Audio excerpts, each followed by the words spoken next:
Plusieurs médias espagnols maintenant ont emboîté le pas aux médias Al Confidentiel pour appuyer ou pour relayer ces révélations sur la fuite avérée de Nasser Al-Jen, l'ancien patron des services de l'enseignement algérien, de l'enseignement intérieur. Face à ces révélations de plus en plus accentuées, intensives, les autorités algériennes ont décidé de continuer d'ignorer l'affaire Nasser Al-Jen. Cette attitude de fuite en avant qui témoigne d'une irresponsabilité absolue des autorités algériennes. Nous avons eu début de mois de septembre l'affaire des enfants Haraga. Ils ont volé un bateau depuis le port de la Pérouse. Des adolescents, des enfants qui, au lieu de se préparer pour la rentrée scolaire, ils volent un bateau. Et ben juste après cette affaire, il y a eu l'affaire Nasser Al-Jen durant le même mois. Le mois de septembre, on passe des enfants Haraga au patron des services secrets Haraga, aux généraux Haraga. Enfants Haraga, généraux Haraga. C'est un cas inédit dans le monde. Et dans les deux cas, la réaction des autorités algériennes est d'une maladresse et d'une inconscience, je dis bien absolue. Il n'y a pas eu de réaction officielle, pas de démenti, pas de commentaires. Les autorités algériennes ont été tétanisées. Il n'y a pas eu de réaction. Les autorités algériennes n'ont pas su comment réagir. Les autorités ont décidé de le mutisme, de se taire, de faire semblant que cette affaire n'existe pas. C'est un complot, encore une fois un complot. Contre le pouvoir algérien, contre le régime Tebboune, est dépassé et sort naturel du complot qui vient de l'étranger pour fuir la réalité. Depuis plus de 24 heures, plusieurs médias espagnols maintenant ont emboîté le pas aux médias Al Confidentiel pour appuyer ou pour relayer ces révélations sur la fuite avérée de Nasser Al-Jen, le général Abdelkader Haddad, alias Nasser Al-Jen, l'ancien patron des services de l'enseignement algérien, de l'enseignement intérieur, la direction générale de la sécurité intérieure, la plus puissante direction des services secrets algériens en Espagne. Sa fuite avérée maintenant en Espagne, puisque plusieurs médias en Espagne sont en train de la confirmer les uns après les autres, sans fournir des détails très précis sur sa localisation, ni sur les relations, les échanges ou les contacts qu'il aurait entrepris avec les autorités espagnoles, même si elle est confidentielle, signée par le talentueux et très expérimenté journaliste Ignacio Sombrero, a donné des révélations ou a confirmé quelques révélations importantes qui ont été faites par Nasser Al-Jen aux autorités espagnoles, notamment concernant les menaces de mort et les risques de se faire tuer, de faire l'objet d'un assassinat et d'une liquidation le risque auquel il était confronté sur le territoire algérien avant même de pouvoir comparaître devant un juge du tribunal militaire de Blida. Face à ces révélations de plus en plus accentuées, intensives, détaillées, précises, les autorités algériennes ont décidé de continuer d'ignorer l'affaire Nasser Al-Jen, pensant que leur attitude, en imposant une censure généralisée à tous les médias algériens et en imposant une autocensure brutale et en verrouillant la parole et le champ médiatique et politique pour que cette affaire ne puisse pas être ni évoquée, ni signalée, ni débattue, ni discutée en Algérie, cette attitude de fuite en avant qui témoigne d'une irresponsabilité absolue des autorités algériennes, cette attitude, le régime algérien actuel, le régime Tebboune, pense qu'il pourrait étouffer ce scandale qui est inédit. Il faut savoir que en ce mois de septembre 2025, nous terminons le mois de septembre 2025 avec au moins deux affaires qui ont fait de l'Algérie, qui sont en train de faire de l'Algérie un pays unique au monde. Mais vraiment un pays unique au monde. C'est pour ça que moi je dis que l'Algérie devrait vraiment faire un contrat avec Netflix, Amazon Prime pour que les histoires de l'actualité algérienne soient vendues aux plus gros producteurs de séries à rebondissement afin de les porter à l'écran, parce que ça fera un buzz mondial. Il faut vraiment que l'histoire de Nasser Al-Jen ou les histoires de l'actualité algérienne qui ont défrayé la chronique récemment, elles peuvent faire l'objet facilement de feuilletons, de séries à multiples rebondissements. Rappelons-nous ce qui s'est passé ce mois de septembre. Nous avons eu début de mois de septembre l'affaire des enfants Haraga, extraordinaire, le 3 septembre, mercredi 3 septembre, où 7 adolescents algériens âgés de 15 ans, de 14 ans à 15 ans, le plus âgé d'entre eux, un seul est âgé de 17 ans, qui est le plus mûr d'entre eux, mais sinon les autres ont le moins âgé à 14 ans, et les autres ont une moyenne d'âge de 15 ans à 16 ans. Ils ont volé un bateau depuis le port de la Pérouse à Alger, Tamenfoust, pour aller, au bout de 9 heures de traverser la Méditerranée, rejoindre l'une des plages les plus prisées et les plus réputées prestigieuses d'Ibiza, l'île aux îles Baléares, la très chic Ibiza, station balnéaire très fréquentée par la jet set européenne. À l'époque, la presse espagnole toujours Al Confidentiel, a parlé d'une histoire sans précédent dans les annales de la migration maritime irrégulière. Une histoire sans précédent dans les annales de la migration maritime irrégulière. Et déjà, l'Algérie était sous le choc à l'époque. Rappelez-vous, on était sous le choc des adolescents, des enfants qui, au lieu d'aller se préparer pour la rentrée scolaire, ils volent un bateau et ils ont planifié leur traversée pendant 9 heures. Pendant une année, ils ont fait un plan pour voler un bateau qui est un Geiza Naval Open 550. Ils ont, avec une application mobile et une boussole, ils ont réussi à conduire leur bateau jusqu'à une plage de l'île Ibiza. Et ça, déjà, c'était à l'époque digne d'un film. Franchement, on était sous le choc. Les autorités algériennes à l'époque avaient réagi très maladroitement à travers les médias classiques comme le Khabar ou d'autres journaux. Ensuite, c'est la revue Le Jish, la voix officielle de l'armée algérienne, qui s'est comportée avec une voyoucratie médiatique inédite dans l'histoire du pays, elle a accusé toutes les voix médiatiques, les intellectuels, les journalistes indépendants ou les politiques qui ont parlé de l'affaire des enfants Haraga, de traîtres, d'ennemis à la nation, des agents délégués des partis puissances étrangères. Rappelez-vous, à l'époque, on avait réagi aussi avec beaucoup de virulence contre l'attitude irresponsable, encore une fois. C'était de la voyoucratie médiatique. La revue Jish a fait preuve d'une voyoucratie médiatique au lieu de se remettre en cause, au lieu d'enclencher des enquêtes internes, au lieu de provoquer un débat pour sensibiliser sur le fléau de la harga, au lieu de parler de la protection de l'enfance, au lieu de proposer des solutions pour gérer ce fléau de la harga et protéger les jeunes, notamment les enfants, parce que on avait même donné des chiffres, nous, il y a jusqu'à aujourd'hui plus de 1400 mineurs non accompagnés, c'est-à-dire des enfants adolescents, qui ont rejoint des mineurs non accompagnés, des enfants adolescents algériens qui ont traversé la Méditerranée pour rejoindre le territoire espagnol. Donc, c'était pas un cas isolé. Ce qui a fait la particularité du scandale des enfants Haraga, c'est que ça a été ultra médiatisé et que c'est la première embarcation de migrants de Haraga, de migrants clandestins, qui a été totalement gérée et conduite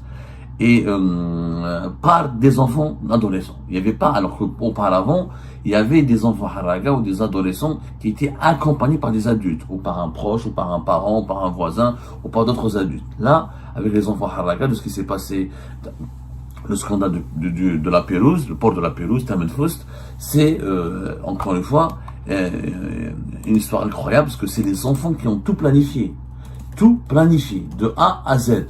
En termes de stock de carburant, pour voler un bateau qu'ils ont loué, ils ont identifié le bateau, ils ont manipulé ils ont manipulé le propriétaire du bateau, ils ont planifié ils ont calculé leur traversée, ils ont préparé les outils nécessaires.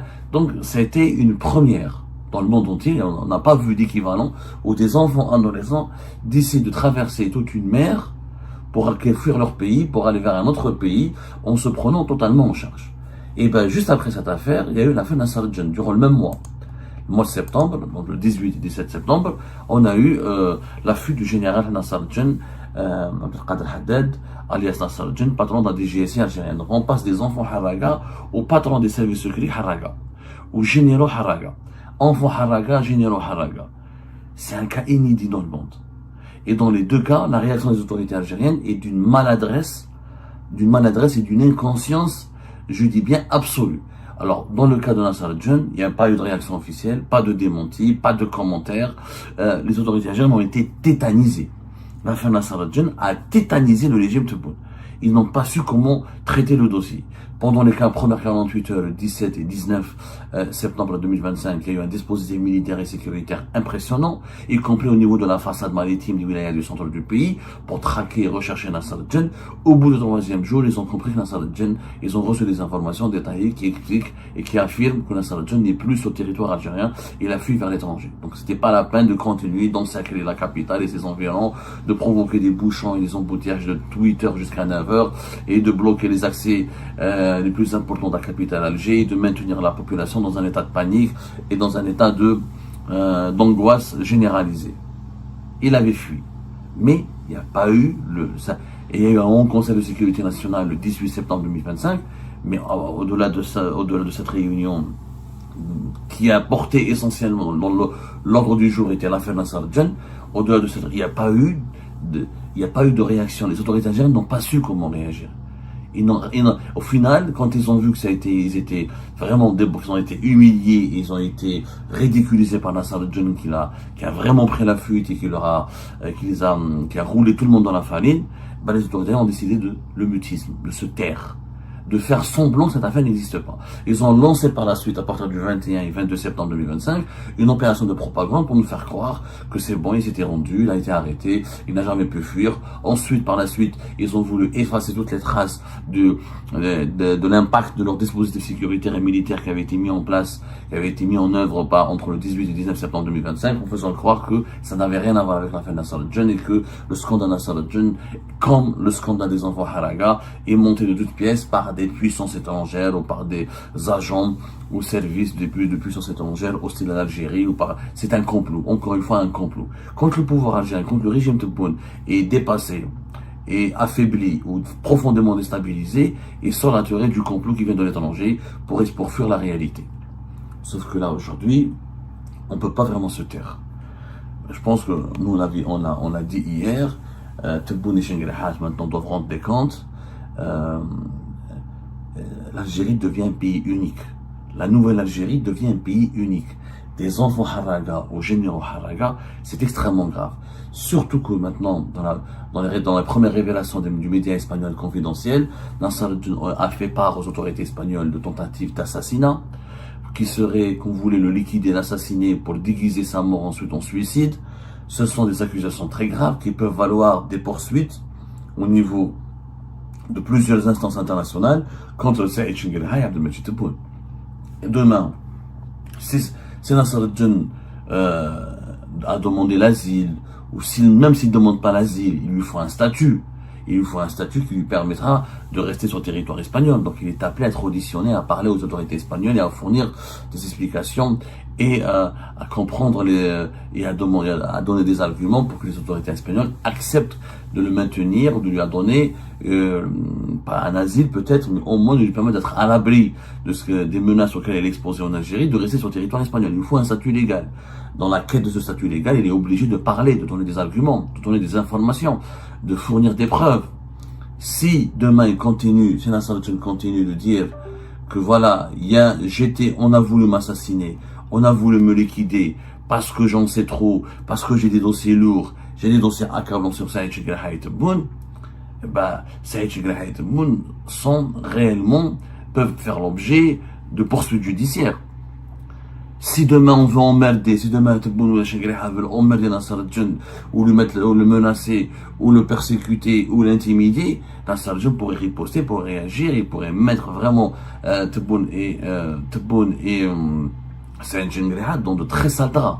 Et au-delà de cet aspect, dont on ne sait pas, peut-être que Nassar Jan a exagéré, comme le pose Ignacio Sombrero, qui n'a pas été, qu'on ne voulait pas le tuer, qu'on ne voulait pas l'assassiner. C'est possible qu'il soit exagéré ou qu'il ait menti pour obtenir une protection de la part des autorités espagnoles. Mais déjà, le fait que ce n'est pas n'importe qui, Nassar Jan, il a fui à l'étranger, ce n'est pas n'importe qui. Vous savez, il était le patron du contre-espionnage. Ça, c'est pas Ghali Berkser. C'est pas Habib Chintouf, l'ancien patron de la première légion militaire. C'est pas un général à la retraite depuis les années 90, depuis Khaled Nassar, comme Khaled Nassar. Les secrets qui sont détenus par Nassar Jan sont des secrets extrêmement puissants. C'est le monsieur qui surveille toutes les ambassades étrangères. C'est le monsieur qui surveille tous les diplomates étrangers. C'est le monsieur qui travaille sur toutes les affaires de contre-terrorisme. C'est tous les dossiers de corruption passés par lui. Tous les services, tous les comptes rendus des écoutes téléphoniques passés par lui. Et je pense qu'on fera une émission à part. C'est mieux pour que vous puissiez bien digérer ce que nous allons vous révéler. Une émission à part pour comprendre pourquoi Nassar Jan n'est pas un fuyard, n'est pas un fugitif comme les autres. N'est vraiment pas un fugitif comme les autres. C'est quelqu'un qui a accès à des dossiers extrêmement sensibles. C'est pas Ghali Berkser. Ghali Berkser, c'est la brigade de recherche de Bab Jadid. Elle a un champ d'action limité, elle a un champ d'intervention très limité. C'est la gendarmerie, c'est les enquêtes, l'ordre public, quelques affaires de corruption, ça s'arrête là. C'est pas la première région militaire. Le chef de la première région militaire, qui est Mahmoud Chentouf, il dirigeait uniquement les affaires, il avait des informations sur le dispositif et les forces armées de la première région militaire. Peut-être qu'il a des informations aussi sur comment fonctionne le ministère de la Défense nationale et quelques autres corps de l'armée. Mais, Nasser Djen, c'est le renseignement. C'est le contre-espionnage. C'est tout ce qui est en relation avec la lutte contre l'espionnage étranger, la lutte contre le terrorisme, l'information sur les menaces, les gangs criminels, l'information sur la lutte contre la criminalité financière internationale, l'information sur les écoutes téléphoniques et électroniques, l'infiltration au sein de la société civile, au sein des mouvements politiques, la DGSI algérienne, les services secrets de renseignement intérieur, ils ont des agents au sein de toutes les administrations de l'État, au sein de toutes les entreprises de l'État, au sein de toutes les entités les plus importantes qui composent le pays. Donc, le niveau d'information, le niveau de données sensibles qui sont entre les mains de Nasser Djen n'ont pas d'équivalent, on ne peut pas les comparer avec ce que c'est ou ce que pourrait savoir Ghalib Qsir, l'ancien patron de la gendarmerie algérienne qui a fui en 2019, ou Habib Chentouf, l'ancien patron de la première légion militaire. Mais pour cela, je préfère m'attarder sur ce sujet dans une autre émission. Je rappelle, effectivement, les autorités algériennes peuvent nous dire que c'est pas le premier patron des services secrets qui a fui à l'étranger, mais c'est le premier patron d'un service secret d'un pays souverain qui a fui sur un bateau pour traverser la Méditerranée comme un simple haraga, même si lui, peut-être sa fuite a été beaucoup plus sophistiquée et beaucoup mieux calculée et beaucoup plus, on va dire, encadrée, parce que c'est un ancien patron des services secrets, il y a plus de moyens, il a davantage de réseaux et de moyens pour aller fuir vers l'Espagne, mais effectivement, c'est pas le premier maître espion qui part à l'étranger. C'est pas le premier ancien chef espion. Le Maroc a connu récemment une affaire scabreuse avec la fuite du numéro 2 de la Direction Générale des Études de la Documentation, la JED, le fameux Mehdi Hijawi, qui a fui dans des conditions aussi étranges au cours de l'été 2025, qui fait l'objet d'un mandat d'arrêt international. On en parlera dans notre émission. Et vous avez le Venezuela qui a eu en 2019 une affaire aussi extrêmement, une affaire aussi qui a défrayé les chroniques à l'époque. Une affaire extrêmement grave, c'est le général Manuel Christophe Figuera, qui lui était l'équivalent de Nasser Djen. Parce qu'au Maroc, c'est le numéro 2 du renseignement extérieur.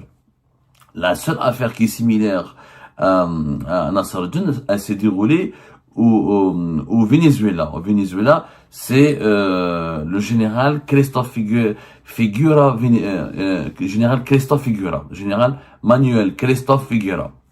Que son nom, c'est Christophe Figuera. Il était le directeur général du service vénézuélien de l'enseignement intérieur. Pratiquement le patron, ça s'appelle le CIBIN, l'équivalent de la DGSI en Algérie.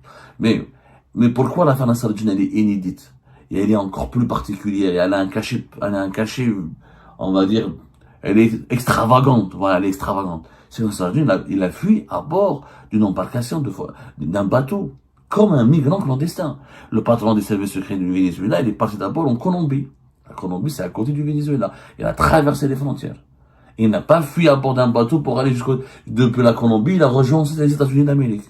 On en parlera dans une autre émission pour essayer de comparer l'évasion, l'impact ou les enjeux de l'évasion de Nasser Djen avec les autres grandes affaires d'évasion qui ont impliqué ces dernières années des anciens chefs espions d'autres pays similaires ou comparables à l'Algérie. Et ben voilà les amis, c'est la fin de cette vidéo. Je vous remercie comme d'habitude pour avoir suivi jusqu'à la fin. N'oubliez pas de nous laisser vos commentaires et vos réactions sur cette vidéo et de vous abonner à la chaîne si vous n'êtes pas encore abonné. Donc voilà, ça fait vraiment plaisir de voir vos commentaires et vos réactions et vos discussions sur la section des commentaires. C'est très intéressant et je vous prie toujours de garder le respect et un petit peu la bonne ambiance pour tout le monde. Donc voilà, merci beaucoup et à la prochaine dans une nouvelle vidéo. Au revoir.